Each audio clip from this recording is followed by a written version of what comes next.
I'm looking at it now. Looks pretty complicated. It's literally multiple choice. Did you fail in school as well? Actually, you probably did. You're a chef. It's always C. The answer is C.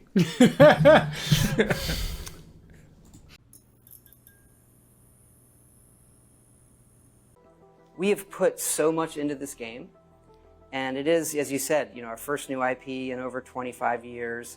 It's our first major release in about 8 years. Yeah. So for us, we have just put so much into it that we're just doing everything we can to make the best game that we can. Hope that everybody loves it. All right, let's roll initiative. Nat 20. So you get... Really? I mean, it's done. I'm Seven. like, wait. We'll do the. Oh, like. Oh, don't move it. I mean, Yeah, cool. Yeah, it I looks like a 12 can to me. definitely not see that. the dice looks like it says 28, so it's obviously rigged. Yeah. Yeah, good one. I'm glad you chose to do that, mate. Welcome to Basement Discourse. I'm Brady. We have Jace and we have Justin. We're a bunch of geeks who like a bunch of different stuff, and today we're talking about Starfield. Jace, I believe you have 1 or 2 points on the matter. I'd like to preface all of this by stating that I have played many, many hours of Bethesda games, and I have adored them. As have Until now. Anyway, so I'm gonna start off light. We're gonna go in nice and soft. We're gonna go in gentle. Let's talk about what was good about Starfield. I'm gonna open with one of the things. Okay, now let's talk about the bad. It was a video game. That was It good. was. It was a video game. The music in the game's pretty solid. It's very minimalistic, but like that opening theme that you hear on the title screen kind of reminds me of the Hunger Games, and I really liked those movies, so that was pretty freaking cool. Like I was like, yes, Yeah. this is gonna be when good. you're touching down on a planet and you sort of are just getting off the ship, and there's that kind of epic music sort of moment, you're like, oh yeah, here we go. This is cool. Like this is the feeling of discovery in the sound. And also when you get into fights and stuff, like it indicates that you're in a fight because the music pace changes as well. That's kind of cool. Yep. Yeah. So the music design. Point. Yep. The music design's pretty good. Now, the other thing is visuals. Like as in the graphics overall, at times it can be gorgeous. Some of the times when you are like flying your ship and you come up to, what's the type of planets that have the rings? I know there's a specific name for them, or at least I think there is. It's the Jupiter planets. Yeah, all Jupiter planets. Wait, isn't that Saturn that has rings? You clown. No idea. Rings of I Saturn. don't know, Jupiter man. actually has Sure. invisible rings. It's a stupid thing. Cool. Anyway, moving on. You're welcome. Yeah, visuals can look pretty damn impressive. Like there are some really nice visuals, but that's quite often marred by like, is this just Skyrim upgraded? So at times there is some really good looking stuff. I like how they play around with lighting a lot, especially with like sunsets and things on certain planets, and the colors and things bouncing off of the Earth and all of that sort of stuff is really cool. As you warp into like a planet area, it's just sort of exciting, and you just see that whole huge planet in front of you. That's pretty cool too. So there are some really breathtaking visuals, and a lot of the ships you encounter and stuff, like they're pretty unique, and seeing them out in space and stuff and interacting with them also pretty cool. So Yeah, well that cool actually visuals. does, that kind of ties in with the next thing. Is one of the most compelling parts of this entire game is the side quests. And this is a classic Bethesda trope. I couldn't care less about Oblivion or Skyrim's main campaign, or Fallout 3's for that matter, or Fallout 4's. But the side quests, they're really what makes it for these games. And there are some brilliant ones in this game. Like, even like some of the less notable ones, like I remember coming across a derelict ship, and I jumped on board, and there were just 2 dead bodies, and I was like, whatever. And I started looking around because I was like, I'm gonna steal me some cred sticks and buy me a new hat or something. But while looking around, I found like notes and stuff, and it actually ended up like a really sad story, and it basically told the story of these 2 parents who'd lost their child. I don't think they outline how the child died, but they were going to release the child's ashes somewhere, and during their travels to release their child's ashes, the mother took her life, and so the father took his life after that. That's and dark. So, yeah. It's very Bethesda though. Like that, you're not wrong. Like that fits in Tragic with stories, Yeah, and, like, and just that's a really piecing cool together tie-in. stories when you've arrived too late. I actually love that for a world building perspective, right? Because typically in Absolutely. these games you are somewhat You are the hero. story. Yeah, You are the everything hero, you are the revolves story. around you. But it's good to see that there is a world that interacts A world that's outside of you. Yeah. and you're not always in time to be the hero, because often you walk into a quest as it's fucking happening, or they need you to go somewhere immediately, no matter if you got there 3 seconds after starting the game or 2 years. Yep. But when you find these stories, you're like, someone gave half a shit at Bethesda. Someone wanted to make a whole world. Which Yeah, is really absolutely. cool. And like they've done that sort of stuff before. Like I can't remember which Fallout game it was, but I do remember like one really sad one that doesn't even have like notes or anything, but there's one destroyed house. I think it's in Fallout 3, and there's just a bed with a couple of skeletons holding each other. So clearly the implication is when the bombs dropped and nuked all of America, they didn't have a vault to go to, so the couple just held each other in their last moments and just poof. Wow. And stuff Wow. like that, like that is They've got a Kool-Aid ship as well. I've seen that encounter. Yeah, so very similar to like, your massacres around here, like the cult sort of a style thing. So they've all dedicated themselves, and there's notes around the place, really sort of a dark sort of thing. But then there's the other, like the light-hearted side of things. So I ran into a ship that hailed me, and I went, yeah, sweet, cool, whatever. Probably gonna kill you. So, and then and it was a little girl asking to sell lemonade. I was like, what is this? This is amazing. I'm like, I probably can't kill her now. And so I gave her like 5 credits for some lemonade, and then the dad got on afterwards, and he's like, just letting you know, it's only orange juice. We don't actually have any lemonade, but sorry about that, and like whatever. But go back. it was and just kill really them. cool. It was a quick little encounter. They just fled off after that, and I'm sure a lot of people that are probably watching this have already encountered Grandma as well. Yep. Some probably murdered her, you heartless SOBs. Yeah. But yeah, just things like that. Like really cool, quick little encounters that make you feel like you're part of something. And I think that is where Bethesda shines in their past. And I think this is what they should have been focusing on here as well. 150%. And when it happens, it is really cool. It is really cool when those things happen. Yeah, I would I trade. had a good one, which also turned kind of bad by the end. But I'll bring that up when we start talking about the negs, because it was kind of, it was down that line. So in following that theme, I honestly think I would have traded all the procedurally generated planets just to have, say 15, 20 planets in total that you could travel to, and just these random encounters along the way. Like, that in and of itself would have been infinitely more valuable than, it's 1,500 planets total or something like that? Something absurd. Definitely over 1,000. I don't know. I couldn't even be bothered knowing, but it's over 1,000. Yeah. Yeah. Now, moving on to the next one. This I clearly wrote right towards the start, because I wrote, melee combat is super punished and very satisfying. It is not super punished as you get further in the game. Basically, once you unlock Melee 4, which is a whole nother discussion when we talk about leveling and that, but once you get to Melee 4, you get 10% of your health back for every kill you get. And with melee weapons, it's like 2 or 3 hits on most enemies. So you can literally just walk around and just never worry about health. After I'd got melee 4, I did not bother healing or using a med pack at all in the game, except for one encounter, and that was like it.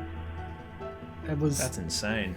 Yeah, it's just because 10% of your health's a fair chunk, and then when you've got like armor that works pretty well, and every time you level up, your health increases and stuff like that too. So it's like, you really need, all that much. So yeah, there was that. The other thing, which is, you guys are going to be like, you're such a loser, but I really liked the sound that you hear of like a hard drive head seeking. So it's that like weird crunching sound you hear when you like open computers and you interact with certain things in the world. It sounds like an old school hard drive. That is such a like nostalgic sound for me, because it reminds me of like the computers I grew up with in the early 90s and stuff like that were just loud and terrible sounding. And there's a bit of nostalgia there, so thank you. There's lots of reasons to like certain aspects of a game, and it's cool if you find something like that that's directly something for you. That's cool. I won't make fun of you for that one. We'll wait and see though. Okay, well, the last one in the good section, because we're already at the bottom here, is shipbuilding. So shipbuilding is pretty cool. Like, you can do a lot of stuff with it. There are definitely some downsides, like the weird limitations on not being able to add more shields and stuff like that. Like, you can only have one shield, but they never explain why you can only have one shield. A lot of people are upset about this, and reactors and things like that, and they're just like, why though? Yeah. Like, if you got the coin, why not? I can put 7 engines on the left-hand side of my ship, but I'm not allowed to have 2 shields? Yeah. Why? Yeah, it does seem very strange. What difference does it make? And then, like, the fact that I can add, like, a giant, like, shipping container bolted to the side of my ship, and it barely holds more than my backpack? Like, what's up with that? Like, there's some really weird things, but I definitely think they were on the right track with it. Like, I think it's a perfectly fine example, perfectly serviceable for a game like it is. If the rest of the game was better, I think that it would be a part that I'd be like, yeah, this is cool and fitting, and that is about it. Yeah. But sadly, because the state of the rest of the game, I'm kind of like, that's kind of a great thing now. Is it enough? By default. Yeah. But I definitely don't think it's enough to save this game. So before we get into the bad stuff, I would like to point out that after about 60-something hours, I called it quits. I didn't even bother finishing the game because I just got so fed up with it. And that is a first for me with any Bethesda game. The only times I've ever stopped before finishing any other Bethesda game is when I get super distracted in side missions and completely forget what I'm doing, and then I don't touch the game for a little while and I have no idea what I'm doing, so I start over. But that's just not the case here, because it's just not great. And this is where we get to the bad. So to start with the bad, faces. What the hell? So it's no different than like Oblivion. It does the same thing that Oblivion did in 2003 or something, when Oblivion came out. Yeah. It does that weird thing where it like zooms right into their face. You don't have conversations like that. Even us talking now, we're not just constantly like, yes, I am reviewing Starfield. The worst part is that by doing that, they're saying that there's something important to see in the facial expressions. Unfortunately, there isn't, though. That's the exact and opposite. I still feel like there should be. It's 2023. Why isn't there more expression in these faces, especially when they're zooming in on them? So there's actually a really interesting thing that I saw someone else discuss because facial expression has been done to death with this game, like people talking about how weird they are. But it's a thing about what they call Bethesda face, which is that straight on, sort of almost expressionless face. BioWare managed to do this a little bit with Andromeda, and sometimes did it in the mainline Mass Effect games. But one of the things that Mass Effect avoided at times was being able to pull away from characters and have discussions where people are walking around or looking away. And even though the game's in first person, locking it in so you just stare directly at someone isn't how you have a normal conversation. And so they compared that to like The Witcher 3, where he's having conversations with people and they'll like be walking through a field, or you'll crouch down at a creek, and you're never having these talking heads moments. Because like even in cinema, when people are having a conversation standing up talking directly to each other, they're brief, and it's not just narrowly focused directly on the face, but in that sense they are more like, there is more expression because, you know, actors are good at that, whereas a cobbled together version of a 1994, I think, graphics engine, it's all based from NetImmerse, so that's a really old engine. But anyway, funnily enough, I have a note that's like, why would they not do this? From the example you're pulling from acting, right? There was I think it was a podcast I was listening to, and there was actors talking. It was like a rewatch show. It was actually Smallville, and the guy who plays his dad was saying one thing he disliked in TV acting is oftentimes it seems like all the characters who aren't the main character are just waiting for the main character to show up. Like they're just sitting, and then they walk in and talk to them. So because he was a farmer in the show, he was always just fiddling with something. Like they'd open a scene, if he had to talk to him in the kitchen, he'd walk in the door and take his gloves off and then go to the fridge to get a glass of milk. And it drove the cameraman a little bit nuts, but the scene looks so much better for it. So much better. Yeah. And there's no reason you can't do that in a video game, like The Witcher with the moving around and stuff. People are not just waiting for you to show up to talk to you like this. Yeah, correct. Nobody wants this. No, even I don't want this. Nobody wants this. It's making me uncomfortable, man. Yeah, it really is. It's awkward. You fiddle, you move, you do things. You've got your own life and the own stuff. We need to input after this some dialogue between all three of us that is just the whole Bethesda face, the whole thing. Oh my god, yeah. It's so but much.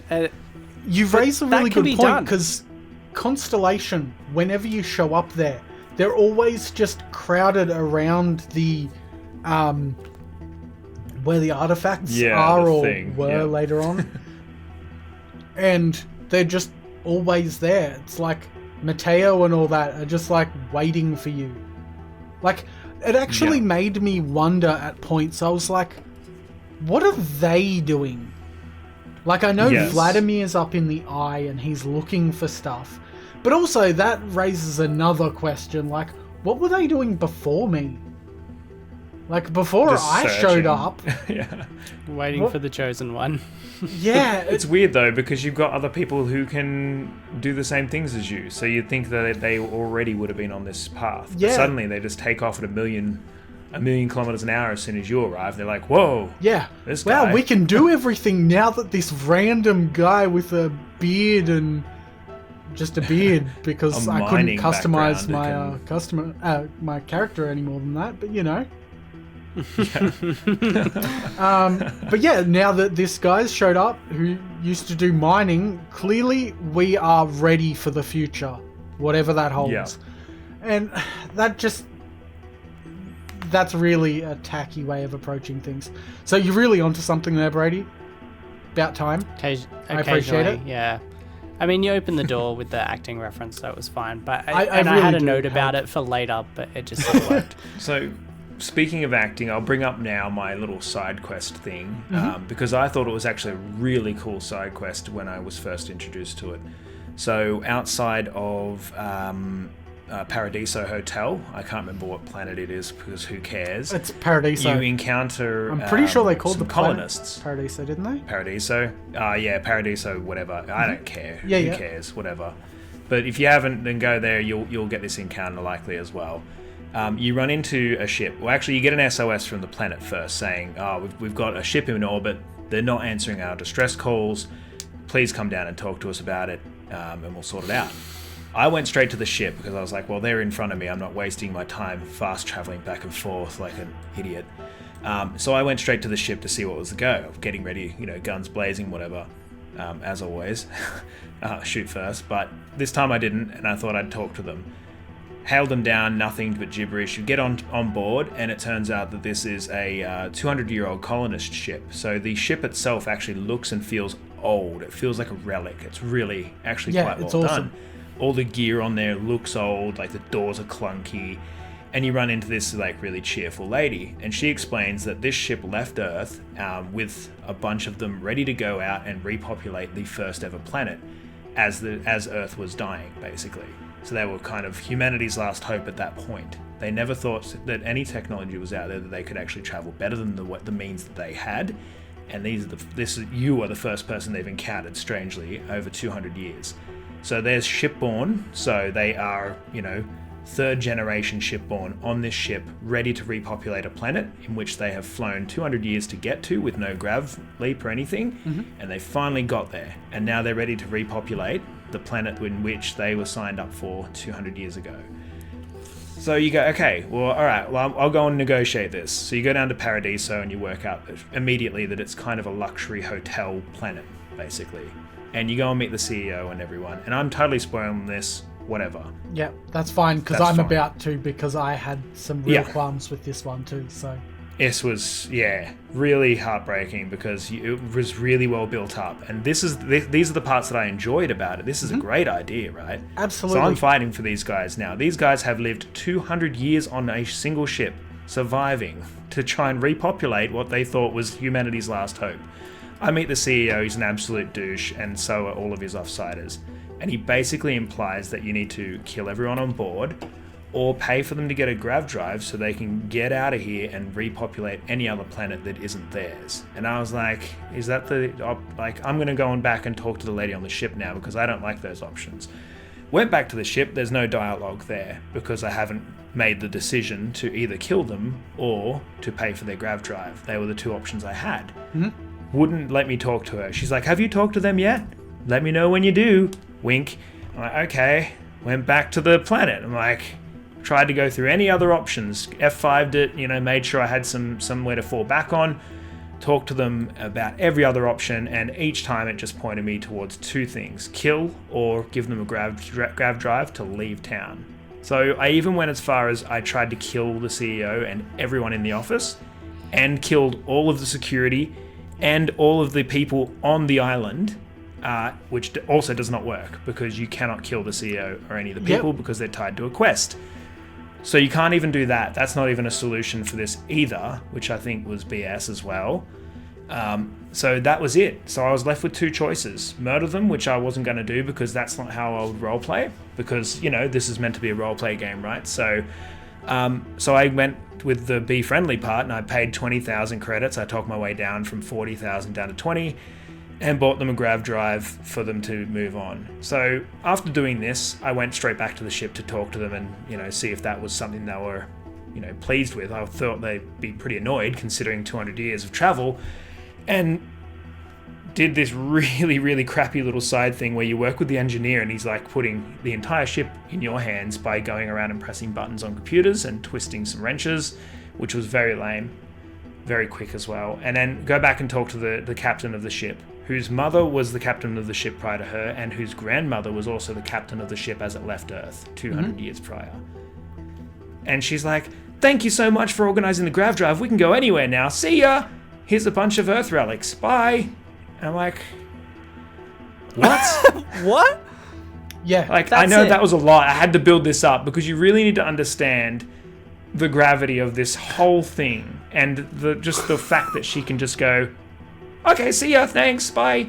Yeah. Like, it just blew my mind. Did someone like really get too close to the assignment due date for this side quest or something? Like, Yes. It really feels that way. They just went, oh, go with the 2 options, man, because we don't have time to like map out 4. Like, let's just do it. It genuinely sort of feels like that, just because. So there's 2 problems I have that I found because of this quest. One is Bethesda cannot write characters with any kind of nuance.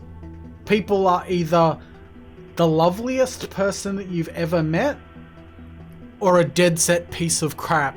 Like, there there's is nothing in between. No. Yeah. They're like cartoonishly evil or like just Disney perfect. Like, She was ridiculously when chipper. they Like, try, ridiculous.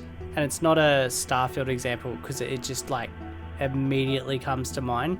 When they try, they still accidentally drop them in a category of concrete and no nuance.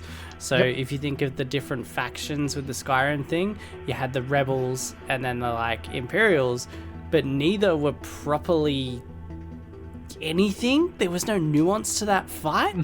And then even smaller, like you've got the Way of the Voice guys, the dudes on the mountain, and then you got the Blades, and there's no real reason for them to have much conflict either, but they don't give you much. They're just like, oh, they hate them. Both are good guys though, so it's cool. And you're like, what? And you don't ever have to choose or anything, like it doesn't matter. That is Bethesda. They don't have character nuance at all, and the dialogue options really don't help with that, because it's always just like you said, it's this, and if you try and go and talk to someone after doing something, very likely if it's not part of the plan, you'll just get that, have you sorted this out yet? Have you sorted this out yet? Yeah. And you're like, so this is where I'd like to talk about Fallout New Vegas briefly, because Fallout New Vegas used all the groundwork from Fallout 3, but it was made by Obsidian. Now, one of the things that you can do in Fallout New Vegas, so there is a leader of Caesar's Legion, who are basically people who read about Roman history and decided that they would create this, fascist dictatorship state to take over, and that would breed a new pure bloodline of people across the Mojave, and things like that. And so he's like the big bad sort of thing if you're going for a good aligned character in the game.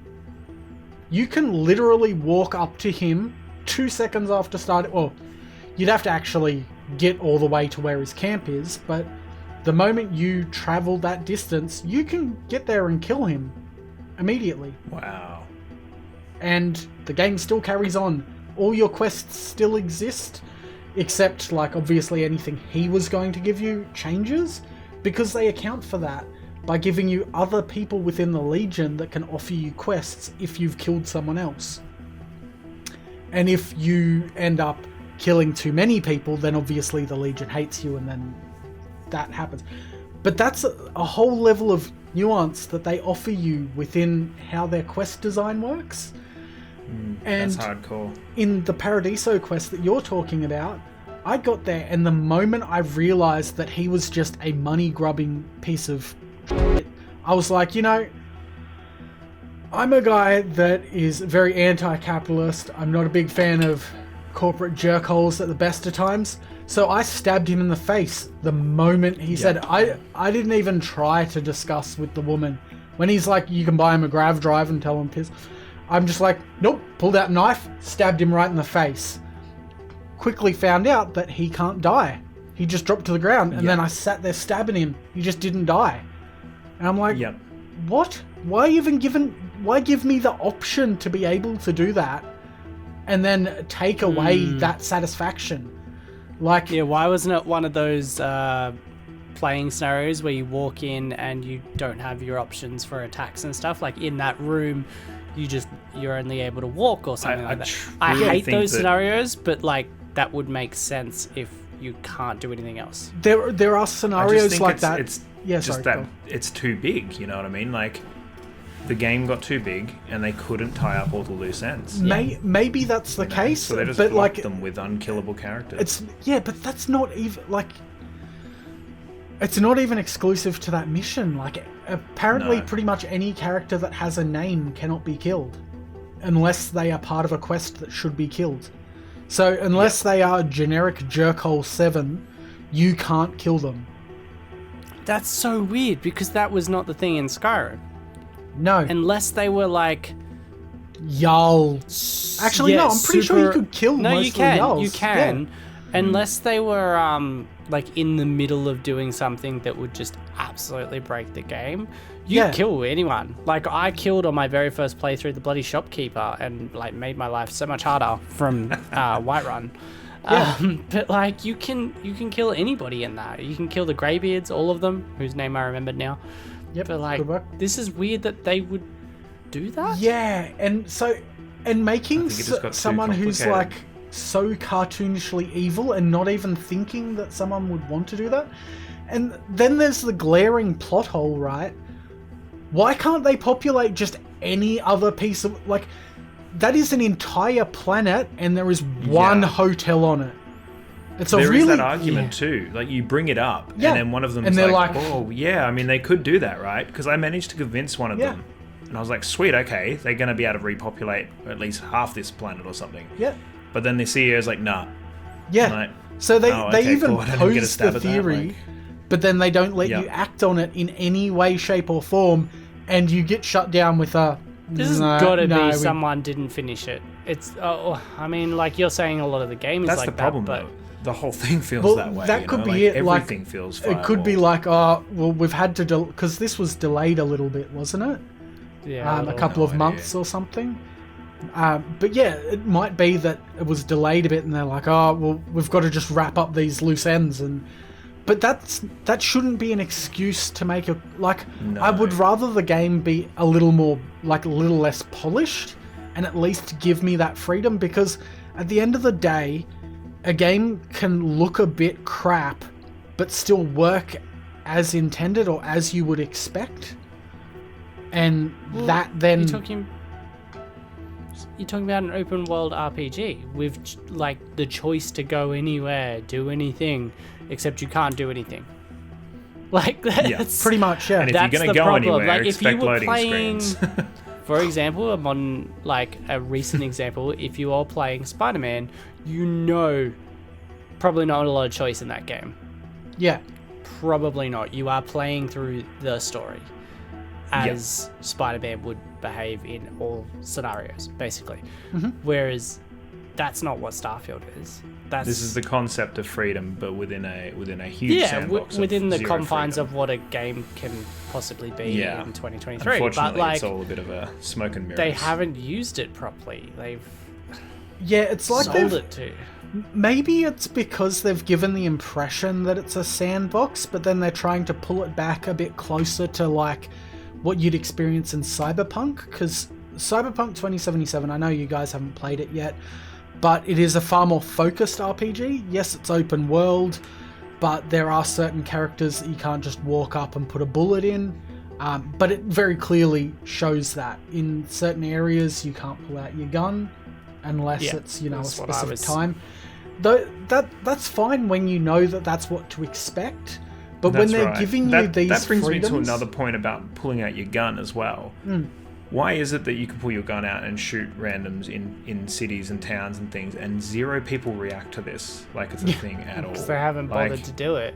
That's all. just it could make be. it a safe Like, zone. Make it a gun-free zone. I would totally understand that if you walked into any of the cities, a killer or whatever it happens to be, Neon, that you just de-gunned. That would be something I'd be okay with. that you know, or and like just, you know, that or no open carry. The moment you pull your gun out, you get bounty like everyone that. draws theirs. Yeah. I just don't understand the value in it when no one reacts to a bullet being shot past their ear at That's close weird range. because again, It's like super I know it's disconnected. crap to go back to the example because it constantly was called Skyrim space, but Skyrim did that. If you pulled a sword out in most cities, people rocked up and other people fled. So they've already done that. Why did they not? Yeah, so That's weird. Why would Thi- they? this also sort of brings me to another point as well, and that is repercussions of law and all the weird ways that works. So I'll have to find my point because this just brings me to it. But yeah, so I remember going to a planet and I had contraband on my ship, and I was like, oh god, I gotta bail. And so I yeeted out while they were scanning. You know what that does? That calls the authorities. And I was like, oh crap. So I tried to fly to the next planet over, and their authorities wanted me as well because of the same thing for some reason. So I was like, you know what? Screw it. I'll shoot them and then I'll land.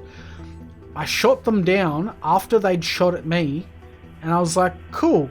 And then I had a bounty with both the UC and Freestar Collective or something, I think. Free Space or whatever it is. Yeah. Yeah. And so I had bounties with both of them, so I couldn't land at any of the populated planets. I had to set up my own outpost on a planet to pay off my own bounty to get out of that. And to make it worse, this all happened just after I'd done a mission where we had to get an artifact. Justin, you might be familiar with this one, where you have to get it from a collector.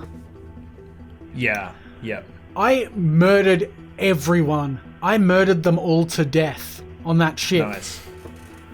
I shot down one UC or Freestar ship, and then afterwards they're like, my companion's like, you're a murderer. I want nothing to do with you.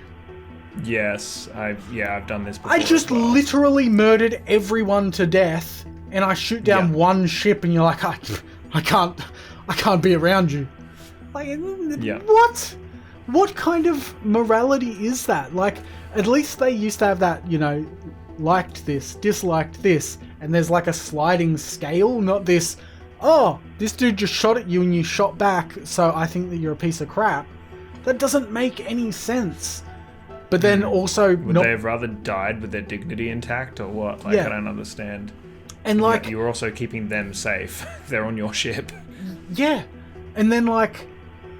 The other thing is, like, you can't just, like, wave a white flag and pay off a bounty either if ships are just shooting at you everywhere you go. Oh, really? Yeah. So every time I went into the space for UC or FS, they would just shoot at me, and I couldn't land at the planets to pay off my fines or do jail time or anything like that. And then when I did eventually get arrested under another circumstance, they took all of my good weapons because all of my good weapons were stolen, and I didn't realize that you're supposed to sell your stolen weapons and then buy them back at an increased price to get rid of their stolen status. Yeah. So if you ever get caught for contraband, you get all your good stuff stolen. Like, what? How does that even make any sense? How did they know that was stolen? Yeah. How do they know? Someone's put their name on it. This belongs to John. Yeah, exactly. Yeah. And then, like, the other thing that I really hate about their law system is how you get caught for certain things. I was doing some mission down in the well, I think it was, and they mentioned going to flip some switch, and you flip the switch, and it's supposed to be like a sneaky one. I don't think you're supposed to be caught doing it. But no one was around. I couldn't see a single person. I flipped the switch, and all of a sudden it said I had a bounty. A guy came up and attacked me, so I killed him. The security guard. No one saw me do it. My bounty went up even higher. And then... There's like, people are defending this, and this will be something I want to talk about, is... Fans defend this concept of bounty and how they gain it by saying that there's some sort of a monitor on these people, or some sort of tracking, or some other BS from like that. Whenever you have to, so when make you're attacking a stuff ship up, in the middle of deep space, they're like, oh yeah, but they could have sent comms to someone. It's like, well, comms would be handy when I have to fly across the galaxy just to have a conversation with someone, wouldn't they? I can't even talk to John Doe without having to fly there and talk to them in person. You know what'd be But they have comms that monitor their heart rates in the middle of deep space. you know what'd be awesome? Being able to like get Constellation on the blower. Like, yeah, that'd be nice, wouldn't if it? I had to fly to New Atlantis every 38 seconds, like you do every time you pick up a new artifact, holy crap, Yep. that's only like 85 load screens as well. Just to drop off a goddamn artifact. That is something I wanted to talk about. I'm sure it was on your list as well, was load screens. And I'm sure people on console are having a way worse time than us. Honestly, I've seen some load screens on like the Xbox Series S and stuff, and I just feel like they have got the wrong console for this game to start with, and that it should never have come out on them. And so I'm not experiencing that bad a load screen. My load screens are probably 2 seconds at the very most for most part, which is great. They're still there, and they still feel I feel a massive disconnect from everything I'm doing, because all I'm doing is fast traveling from wherever I am on a planet to my ship. Then there's a sequence for that, for me sitting in the cockpit if I'm doing that part or not. Then I fly away from the planet, so then that's a cutscene, so I disconnect, and then I fast travel to my next planet, my next destination, so that's another load screen and a little cutscene, and then I fast travel from there to land on the planet, so then there's another cutscene, and then finally I exit the ship, so hold X or whatever to get onto the planet, and that's another quick little cutscene followed by a load screen. So to travel millions and millions of light years away and to different planets, all I'm doing is going into my journal and tracking where I need to move to, and just fast traveling to each point. And then you can't pick where you can minimally pick where you can land on a planet, but it's always landing you so far away. It's like, oh, you need to see this planet. Let's land you 500 meters away from your destination. Yeah. There could be many, many other flat zones, but let's land you here. And now you can walk. And then you just walk in this vast nothingness. Briefly brings me to my destination. Biggest point, and the reason I quite frankly hate this game. Okay. Because for me, that is intolerable, and it's a massive backward step for them. Because I know it's because of it's the way they generate the planets. I know why it's happened. But what the charm, and I had to work this out for myself to find out, because you brought it up, Jace, you were like, you liked Skyrim, and I was like, no, but I didn't at first. I remember distinctly hating it at first, and I was like, well, am I just a sucker for all fantasy themes? Why did I end up back on it? I think it's because it's the charm of, if you want to do a main story mission, you can. If you want to do a side quest, you can. Or you could load that sucker up and walk in a direction, and you will find something that is interesting, or maybe it's not, but it's brief, and then you walk 3 more meters and there's something interesting. Like, there is always something in that old game. The worst part is they'll argue that you can fast travel there and you'll find a different planet that you've never been to. No, I don't care. That's what they'll argue. It's a different empty planet. Like, so, it's not... There were those few encounters, like you said, with the notes that you found, but it is a vastly empty game. And if you picked it up because you heard the hype, Skyrim in space, which it's definitely not, and if you were paying attention, you knew it wasn't going to be that, but gosh, it's empty, and I can't do walking forever in that. It's just nah. So there's actually so many jetpacking things you can do. You know, there's actually a game design philosophy when it comes to open world, and I think this was originally referenced by it might have been one of the Hauser brothers who did GTA, or someone like that. But the idea is that you should never go more than 45 seconds, I think it is, of travel in a single direction in an open world game without something. The average in Starfield is that 4.5 minerals. Yeah, see, that's not something. So no, take like Elden Ring, for example. Now, you mentioned this when we first discussed it. When you're walking around in Elden Ring, there's just random things that are just happening in places, and you can see those visually even if it takes, a minute or two to get there, that's in your line of sight. There's something interesting happening around you at all times. And you see this in examples of any great open world game. Starfield, you don't. There are several missions that involve you running to temples, and you get on the planet and you've got to look at your scanner and it goes and you've just got to follow that glitch, and it's literally, it's got to be like 6-7 minutes of walking, and I would just shoot random creatures on the way just to feel something, because it is so boring. That's it. And that brings us back again to the previous points of this doesn't feel often like a world. Like it's and everything is waiting for you to get there. Destiny did a good job of making their worlds feel very different. Mm-hmm. So if anyone's played Destiny, they're not hugely open or whatever, but they are different planets and they all have a very different vibe. There's different enemies on them, humanoids and whatever, which is not something they did here. Which, a lot of people are arguing, it's going to come soon, or mods, and wait for the DLC. I mean, they should already have that, so I was going to say, release a finished game or don't talk to me. Yeah, and also, they can spawn themselves a ride and just get there quicker. I don't understand why there isn't the option to just have a set of wheels, or a hover bike, or a pair of skates, or just a jetpack that works, and gets you there much quicker. Because I just don't see the value in light slowing speed things travel, down to this level. but no bicycles. There's a few things I want to touch on with that point, because I totally agree. Destiny visually has some really striking planets that all seem different every time you go there. It's not the most open world, but everything feels well constructed and like there's purpose behind it.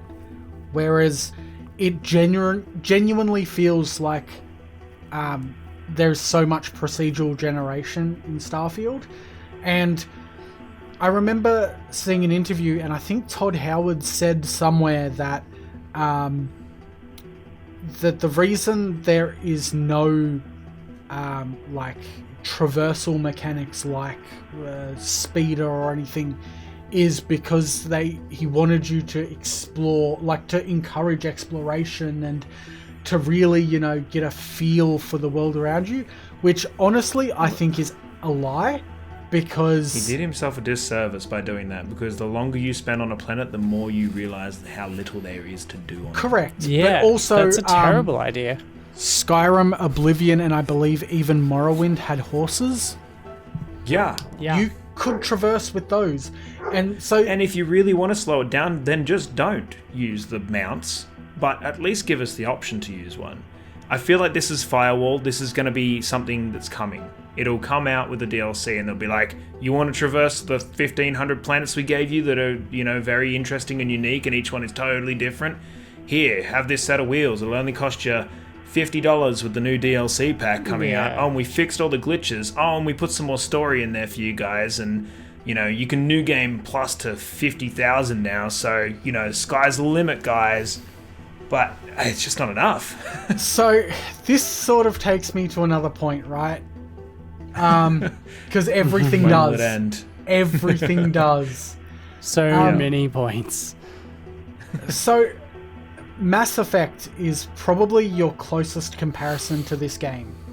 And I absolutely adore the main series, 1, 2, and 3. They're absolutely brilliant games. When you go down onto planets, you have the choice to have a ship thing on any of the full planet traversal bits. And most of those only have 2 or 3 points of interest, but you know about them nearly immediately, and you have a big ass vehicle that you get to drive around on. It is way more interesting, and all of that stuff is 100% optional. There is no point where you ever have to go down to those planets and go around, but if you do, it's cool.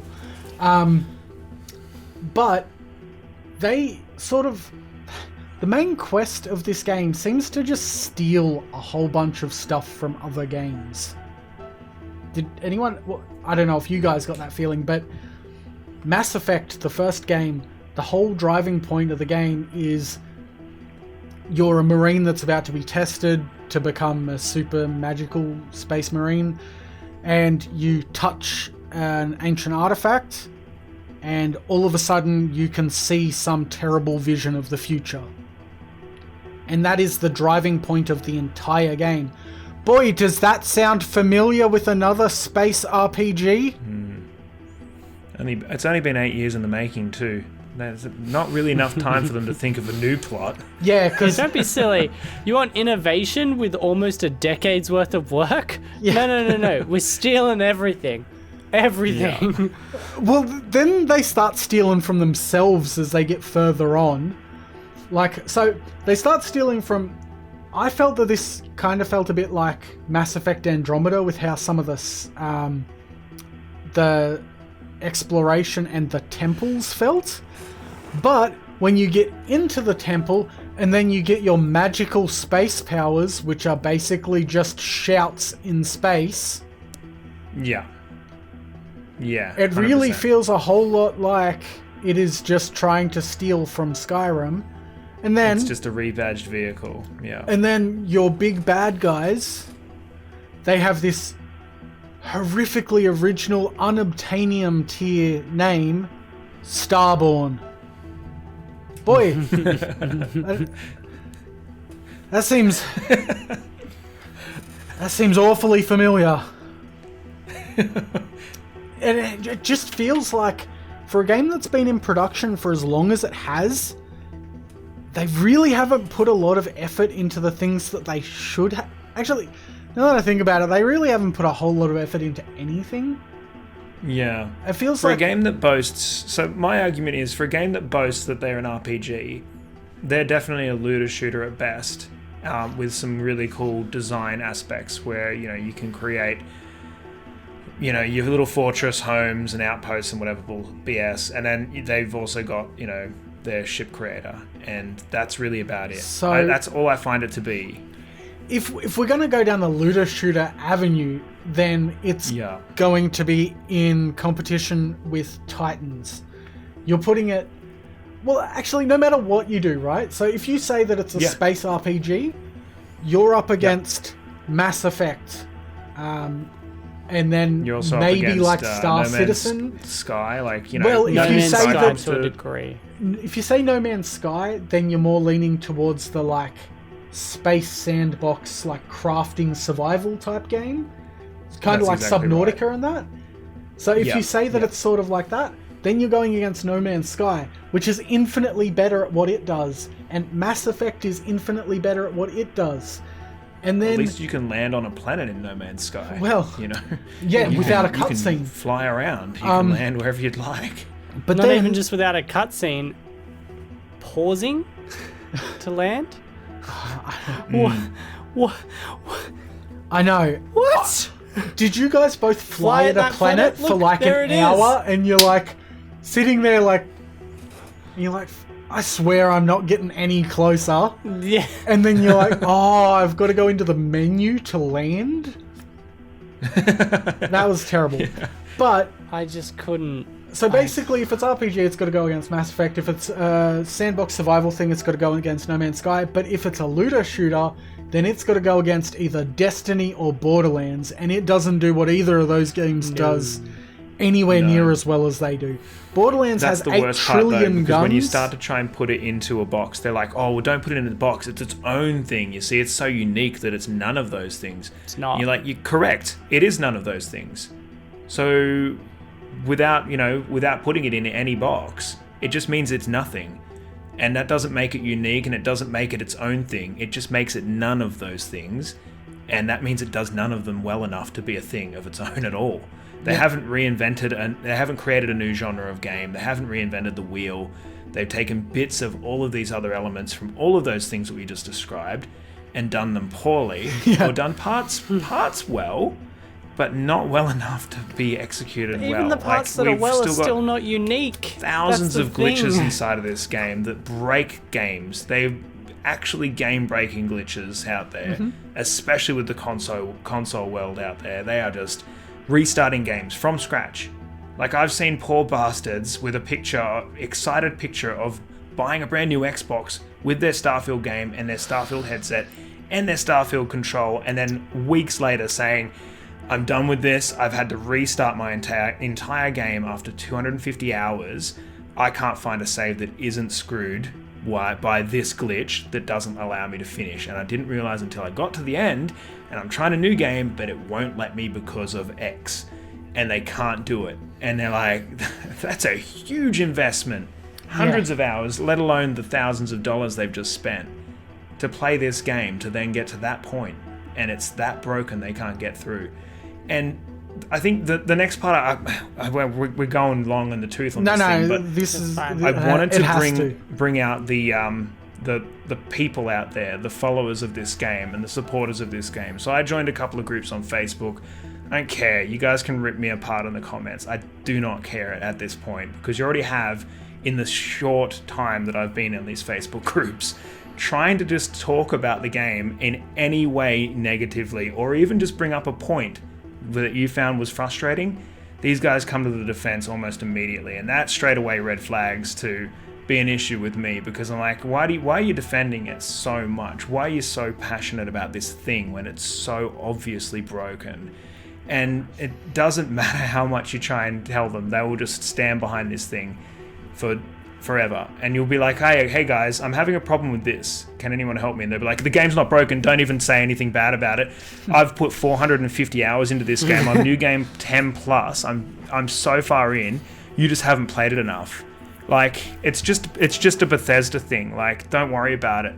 Or they're like, just put the game down for a while. I've heard this a lot, where people are like, I'm having like real issues with this game. Like, I'm 60 hours in, I'm not enjoying it. They're like, put the game down for a while, wait for the mods to come out, wait for some DLC and wait for some fixes. Like, when the next patch comes out, those things will be fixed. Then we'll get some mods, and then the mods that other people do for these guys, for free, they will come in and they'll fix these bits.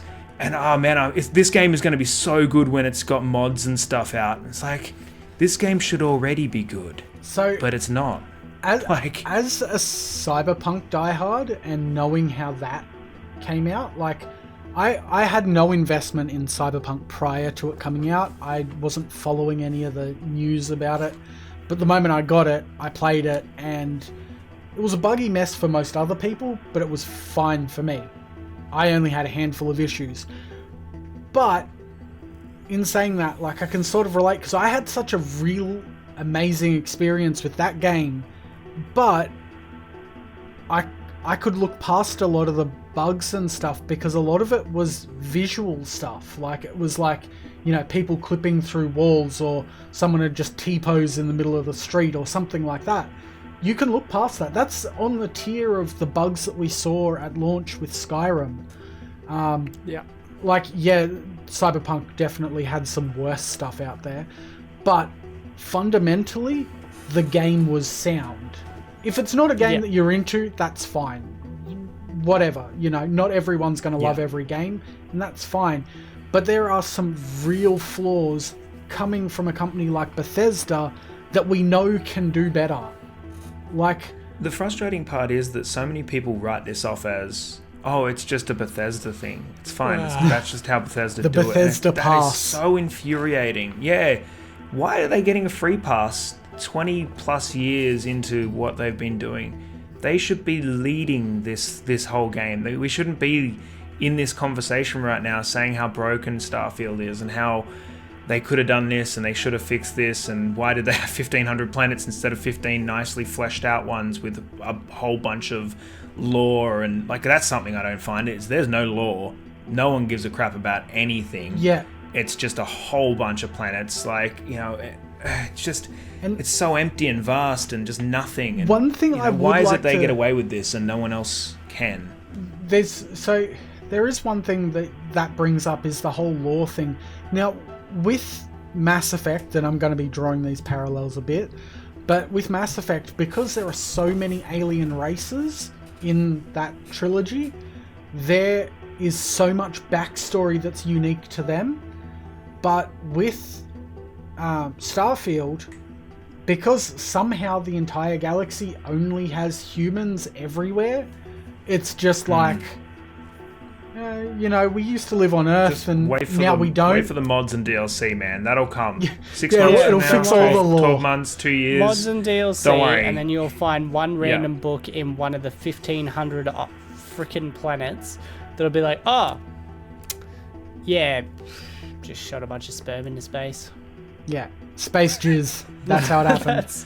That's like, I just, it does my head in that. While we're talking about their laziness, I would like to bring up as well. So the whole aesthetic is defined as NASA punk, and it's not really something that I'm overly into as a look. I prefer like the more sci-fi style of sci-fi, but I also have a feeling that a lot of it is so they can just rejig old Fallout assets. Yeah. Because like when I first saw pictures of Neon, I thought that we were getting like a full cyberpunk city or like a planet that was all cyber and futuristic.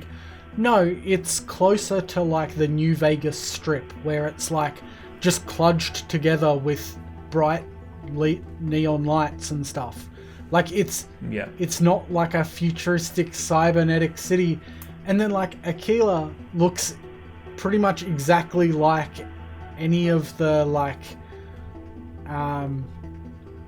cities from Fallout 3 or like whatever that are like held together with like corrugated iron and that like a lot of it feels like they're just leaning on either assets they already had from Fallout, or they're like, well, we're pretty experienced with making Fallout style assets, so let's just do that sort of kludged together sort of homely look on a lot of these planets. And I'm like, looks kind of crap, to be honest.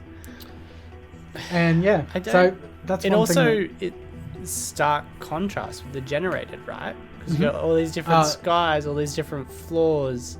Sorry, so they're only on certain planets is their procedural generation. So your main planets like Aquila and Volus 2 and all of that, they're all normal, but But it makes it more obvious to you as a player, even if you don't know that. You know what I mean? Like, that's going to destroy your immersion. You land on one planet, it's like pink sky, yellow ground. This city looks kind of plain and weird. And then the next one's like, everything's pretty normal looking and really stuffed full of things that all look a little familiar. Yeah, like, what I've found on most of the procedural places, if there's like buildings there, they're just random like outposts, just like what you can build. Yeah. And it's like, that's just boring. And they've just reused the assets that are already there that you can use and built their own, basically. So they've probably just used the builder inside of the game, just built their own stuff. Yeah, probably.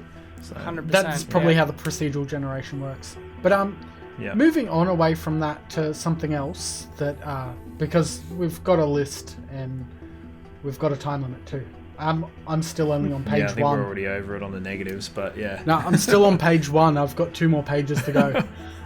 What? So, power management when you're fighting or mucking around in your ship. The thing where you've got to like add more power to your shields or more power to your guns. That is a terrible system, and the controls to do it are even worse. And for someone like myself, let me just unplug my keyboard to sort of demonstrate.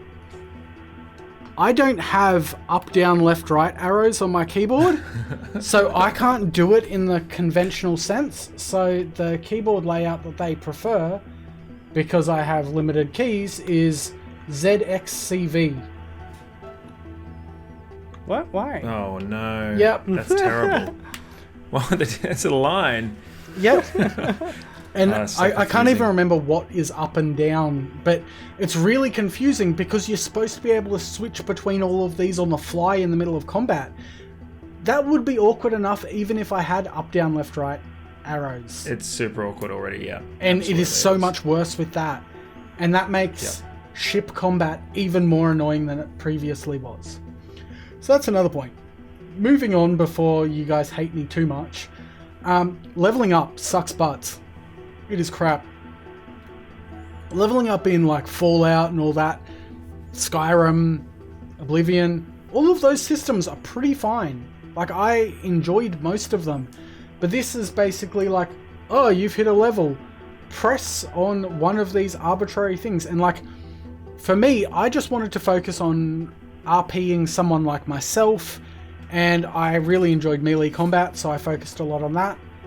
After 4 levels, I pretty much maxed out melee. And then like, to be able to put more points into something, you've got to do arbitrary tasks, almost like it's a live service game where it's like, you've got to kill 10 Batmans this week.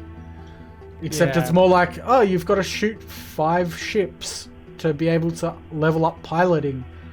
That's a terrible system, especially for some of the ones like upgrading researching and that. They're like, oh, you've got to build a whole bunch of like helmet mods. Dude, I have one helmet that I like because all of them are crap. So the way that I did it was I created a mod, destroyed it, created a mod, destroyed it, created a mod, destroyed it, created a mod, destroyed it. Because it was the only way to do it. And then, even worse still, when I bought a really cool ship later on, I spent like 2 million credits on it. I couldn't fly it because I had to have a high piloting skill, which I wasn't leveling up. And so I'm like, alright, well, I guess I gotta level that up. And then they're like, oh, you've got to get into 85 space combat scenarios. And I'm like, so I've just got to randomly run into a bunch of people to fight and just hope that that happens? Like when you're leveling up weapons, that's fine. Because everywhere you go, there's someone to stab in the face. But not everywhere you fly is someone going to engage in combat. I think I was only in about 15 tops space fights. Yeah, because you through the usually whole just playthrough. fast traveling everywhere, because space flight is absolutely the most boring thing in that game, and there are a lot of boring things, so that really says a lot. So yeah, leveling up sucks butts. It is a terrible system. Yeah, I can see that. I liked the idea of it, putting in the work to get your levels up, but then realized very quickly that you needed to sort of map out a plan ahead of time and read every single one of them and put at least one level in each of the things you wanted to sort of get ahead on. So hacking, for example, you need to get your security up pretty early because otherwise you can't hack master locks. So you want to put that like at least 1 point in there so you can get the 5 locks picked. So then you can put the second point in there so that you can get up to novice unlocking. Like it's just... Yeah, but you really got to plot it out. It's just a whole lot of planning and reading. But that's my other point, is it shouldn't be like that. And then like they've got other things where like everything's in like tiers. So you've got your top level, but you've got to have 4 points in your top level before you can go to your second level. So if like, and some of the second scheme of skills, sort of, but the second level skills aren't usually like complex things. Like, I'm pretty sure melee combat is on the second level, if I remembered correctly. And stuff like modifying guns might be on the second level too. So you've got to put a whole bunch of points into like space cooking or some crap like that to be able to modify a gun. And it's an awful system. Whoever designed that should get their knees broken. The creator of Starfield. Yeah, I don't know. They've been punished enough by having to be associated. Yeah, they've got to they're forced to platinum Starfield. There you go. Oh, here's one interesting one. Have you ever been on a planet and seen a ship land on your planet? Yes. Did you approach it? Times. Attempted until they flew off. Yeah. Okay, so I approached one that dropped, and then a whole bunch of bandits jumped off the ship and attacked me. I threw a grenade in the landing bay and blew them all up. It was hilarious. And then I was like, sweet, free spaceship. You go up to the ladder and it says inaccessible. Oh, really? Yep. Okay. And then you walk... So it's either a glitch. No, it's not. Or I've heard it's designed. that it's part of a mission. No. So these are random encounters. So I looked into this afterwards. They're random encounters, and it's just designed to balance the economy, because if you ran into a whole bunch of these and just stole their ships and then sold them off, you would end up making a small fortune. So they don't let you take the ships. So You can take ships. No, just not these ships that land on planets okay, that you have these specific encounters. ones. Right. And there's supposed to be tons of these because they're random encounters, Yep. and you just can't take them. You've killed I've everyone definitely that taken drops. ships before. You can though, that's you can like- definitely take ships when you're doing like space battles and stuff like that. No, you can take ships that land. Yeah, okay. So there may Yeah. be So that specific could be scenarios. that could be a U glitch. No, That could so 100% be a U I've glitch. definitely looked into it, and I'm not the only Or one, and it's you apparently aren't, intended. You aren't able to fly it. So if you don't have the right piloting level, that's another thing that will restrict your access. So at this point, I did have level 3 piloting. So, Okay. and it was just a random bandit ship, so I should have been able to fly it. So Yeah, you should have. Yeah. it doesn't say anything about my skill level. It just says inaccessible, like I'm just not allowed to take it. The moment you step off, the ship flies away. Weird. So it's one of those like the named characters. It's just they've given you the outline for something you can do, and then they're like, haha, no. Take that away. So yeah, that's a Yeah. stupid thing. Well, I think we're almost floundering at this point. I think we. I got one more. Let me just do one Alright, more. alright. Okay. Stealth. Have you done many of the Ryujin missions on Neon? So No, they're I a couldn't be corporation. I was like, oh, I can do corporate espionage. Screw those capitalists. Their missions were so damn easy to do full stealth.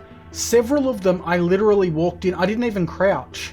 And I just walked up to a computer, pressed E, downloaded what I needed to, or uploaded what I needed to, and walked out. At most... Just like, peace! yeah, at most people were like, are you supposed to be here? And it was just an arbitrary comment. Like, it wasn't even like a face-to-face Bethesda cam moment. It was just an NPC saying that. And so I'm just like, blah, blah, blah, blah, blah, took my stuff and left. I did all of Ryujin's except the last one in like 5 minutes.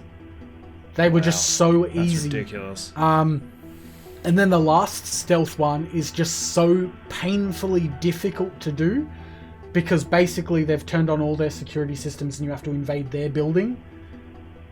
But then I looked into it and apparently you don't have to do it stealthy at all, just run through. And I was like, oh, okay. And so I just ran through and they were like, oh, well, that wasn't very stealthy. But you got the job done, here's like 40,000 credits. And it was like, are you kidding me? Like, it was just, it was pathetic. There is so much stuff that they just half-assed in this game. And all in all, the game takes from so many other games that are infinitely better at what they do than Starfield. It's kind of like it's trying to be a jack of all trades, and it's definitely a master of none. 100%. Yep. Yep. Yeah. No, it got too big, and they've done the No Man's Sky thing all over again. And I know that No Man's Sky over the years has sort of retconned that a little, but these guys should have learnt from past mistakes that have happened many, many times from other people. Well, No Man's Sky was also done by an indie team. This That's is right, Bethesda, yeah. who are literally backed by Microsoft. This 100%. isn't an indie team. So there's no excuse. There's no excuse here at all. So they can't hide behind this. No. I did It's a bit of in your face. It's very empty. It's very dull. There are moments of interesting. Don't get me wrong. Mm-hmm. It has its moments. People will enjoy this game. I know they do Yeah. because they all berate me online about it. They love it. People like building things. They like building their ships. They like building their bases. They like putting 600 hours into New Game Plus. I didn't into do that 10 in so that they can Fallout get their 4 armor. either. I didn't do any base building. I don't like it's just that. not interesting to me personally, No. but I do understand it, and I like how they try and economize things and they try and break the game and all that sort of stuff. Go for it. Have fun, make of this what you will, but I'm not going to stand behind Bethesda anymore and say that this is acceptable because it's not anymore. It's just BS. There's That's no totally way fair. in 2023 this game can come out and we can all just be happy about it and everyone pays $80 to $90 and even buys new consoles to play it and stand behind this game, because it's just not fair.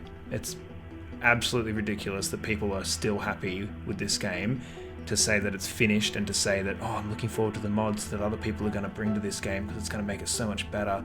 Yeah. It's insane. It's such a crazy concept, and the more we say and do these things, the more we're going to back people like this and make this the new precedence that games should come out like this. Companies need to do Because what it's just a joke. what CD Projekt did and what the guys behind No Man's Sky did, and that is, if you release a buggy mess, you've got to prove yourself outside of that. And Bethesda already released Fallout 76, and it's apparently still in a terrible state. I haven't played it; it's not my sort of game, but I cannot see a way without a complete overhaul that this game is ever going to become something that I would want to pick up again. There is no DLC, there is no mod that would make this game enjoyable for me. Yeah, no, that's I'll be entirely picking up fair. Skyrim modded again before I go touching this. I On was your actually fridge. thinking of doing another Skyrim run after this. Well, this will be the first time I've had a computer that can run a decent Skyrim mod, like heavy modded, to make it beautiful. Like I can't wait to be fighting Thomas the Tank Engine dragons and Alright, well, I expect content from this, so. 100%. definitely. And I would rather send that out than all of the shots you're going to see throughout this video of Starfield, because you've likely seen a few. But Yeah. I think that's my rant for it. I think that the fans of this game should stop supporting it so much. It is what it is. They might enjoy it and they've put hours into it and whatever, but it's still not the game they promised us. That's 8 something to years talk ago. about It's not as the a game they promised us future today. episode topic, actually, because I'm encountering some similar stuff with some games that I think don't deserve first their price tag and their praise. I think that's so we definitely might a need to topic worth talk- discussing. Yeah, The absolutely. topic of fan reactions for some reason right now, and to some point more trashing game journalism, because there's been some doozies lately. Yep, no, Sure that's has. fair. Round 2. But before we round it out, our idiot of the week is Todd Howard for making that trash can game. Go to hell, see you later.